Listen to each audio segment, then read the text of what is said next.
Okay, we're back. Let's see if we can do brushes and pickups in 10 minutes or less.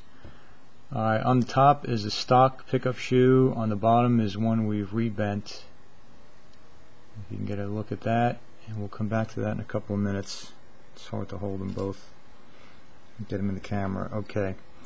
First thing I should have mentioned before we even started building the car was that on the inside here, on both sides, you have two injection points for the plastic.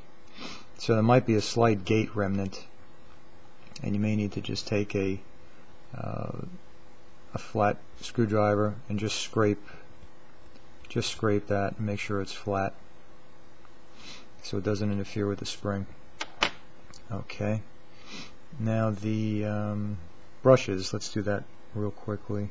We've got one side installed already for the sake of time, and a good starting point, which I'm often asked, on the T2 would be 0.990. If you don't have a pair of calipers, just as good a method, one that Jerry Cullen likes to use, is turn the screw in all the way gently until it stops, so the spring is fully compressed, and then back it out one full turn.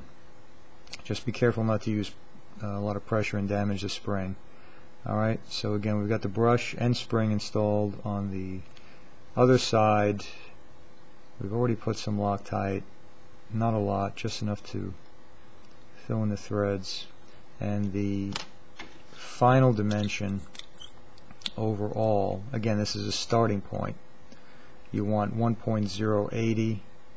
That's a touch more, so we'll just back that out. It doesn't have to be perfect for the video. So we're just about there, a couple thousandths off. So that's your good starting point. For breaking in the brushes, once they are broken in, you may need to tweak the screws in slightly. And the best way to do that is with a dynamometer. That's another video. Okay, so again, we're going to grab a stock shoe and a couple of things. First, on the pickup tabs, you could have just the tiniest bit of flash on the top edge here. If you take your fine needle nose and gently squeeze,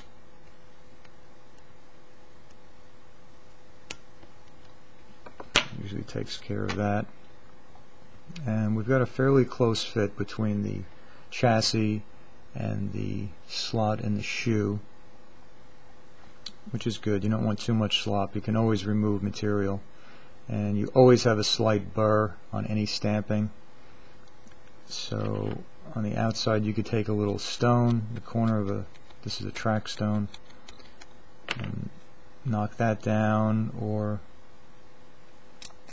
scrape it gently with your used X-Acto blade.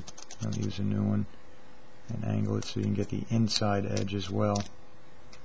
Or you can just take a fine needle file. This is in case you don't have a fine needle file. I'm showing you the simplest method. Now the rebending. Try and do this slowly. Again, you need a fine needle nose. Put a slight bend here, right at the back of the shoe, because we need to bring the back of the shoe down towards the rail. Now that brings the hook up. You want to squeeze right here, so we're flattening out that curve. And we're going to squeeze up here also, which brings the hook up slightly. And then we're going to bend this hook, back of the hook in somewhat. And before you put it on the car, take another brush barrel and check it. You want it to be able to ride freely. And you can move it side to side. You can see there's just a little play, a little clearance front to back between the shoe and the barrel. So again, I'm trying to do this in the camera. May have overdone that bend somewhat. But let's see, we'll put it on the car. You also want to usually bend this forward a bit in front.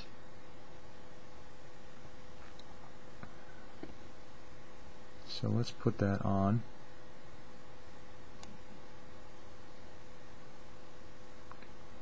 Sure it's in there. And we've got nice smooth action.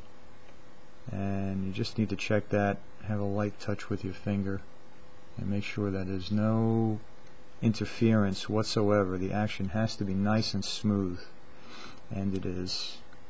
And if we look from the side, compare it to the other shoe, it looks to be just about perfect.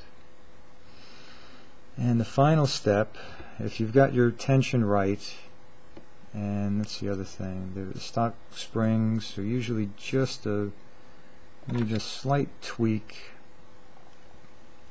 And this is, I don't take time on every ready to run to tweak them here because it takes time. I know Tom Shepard likes to bend them right down here. It's hard to see. At the very end of the spring, I think you can see a little angle right there. And that does two things. It reduces the tension. I think that's a good shot right there. It reduces the pickup tension, and it also, the spring also lays nicely right next to the shoe, if you can see that.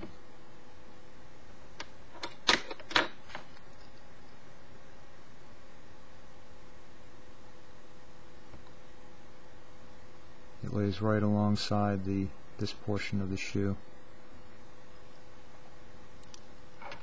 Okay, so if you're satisfied with the tension, I think that's very nice.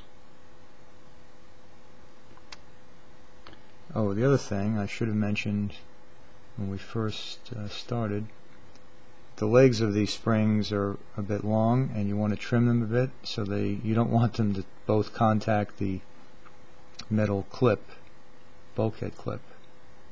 So these have been trimmed. It's okay if one side touches, but obviously if both touch, you're going to have a short. So these have both been trimmed, so there's no problem there. The final step, and again you can see what the top looks like. Final step is to bend the little tab forward. You have to bend it down quite a bit because we want to limit the pickup travel. And again, all you need is your fingers really to do this. You can use pliers if you like. For the sake of time, I'm just going to use my thumb. Okay, it limits the pickup travel for better handling. And it makes it impossible for the shoe to accidentally come off in a crash.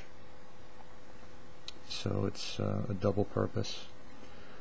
So now we've got the pickups and brushes installed, and again these are BIGFOOT silver brushes with the 0.008 springs, gold-plated springs. So we're ready to break in the brushes at about 6 volts for at least 30 minutes to seat them properly. And we've only got about a minute left. I think that's all we really need to cover in this step. We're ready to apply just a dab of oil and break in the brushes. Oh, we might as well do the guide pin real quickly. You don't want to just try and force it in from the front because it's difficult. I take a flat pliers and just gently squeeze, and it goes right in. And again, it can't come out, so I would try the car first with it loose. You might find you like it, you might not. Okay, that's all for this step. We'll see you next time.